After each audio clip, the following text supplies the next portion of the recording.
যে দীর্ঘদিন একটা দিন আমার সওয়াল, আমার এক ছেলে, আমি, আমার বউ, কেউ এদের বাড়িতে যাইতে পারি না এই মহিলার কারণে, এই শাশুড়ির কারণে। শাশুড়ি যে এত দরজাল আমাদের জানা ছিল না, কেউ আমাকে বলে নাই। সিনিয়র এএসপি পলাশ সাহার মৃত্যুর পেছনে পারিবারিক অশান্তি, শ্বশুরের বক্তব্যে নতুন মোড়।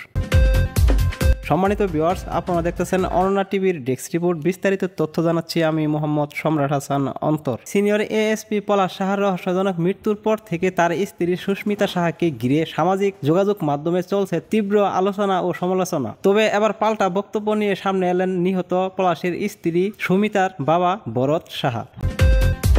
ফরিদপুর শহরে চৌধুরীপাড়ার বাসিন্দা ভরত সাহা, বয়স 61। দাবি করেন পলাশ সাহার মা ছিলেন অত্যন্ত কঠোর ও অমানবিক। তিনি বলেন, আমরা কেউ কখনো মেয়ের শ্বশুরবাড়িতে যেতে পারিনি শাশুড়ির কারণে। বিয়ের পর থেকেই নানান অজুহাতে আমাদের দূরে রাখা হয়। ভরত সাহার দাবি, পলাশ তাকে মৃত্যুর দিন সকালেও ফোন করে বলেছিলেন সুস্মিতাকে কয়েকদিনের জন্য নিয়ে যান। এ কথা বলার কিছুক্ষণের মধ্যেই ঘটে যায় সেই মর্মান্তিক ঘটনা।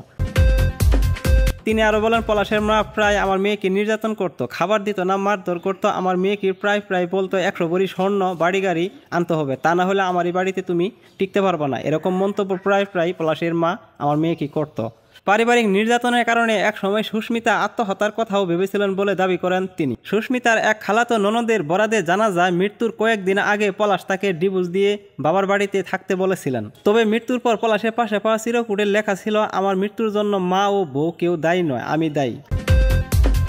এই বক্তব্য একদিকে আত্মহত্যাকে পলাশের একক সিদ্ধান্ত বললেও অন্যদিকে ভরত সাহার বক্তব্যে উঠে আসছে পারিবারিক অবহেলা, মানসিক চাপ এবং শাশুড়ির অমানবিক আচরণের চিত্র।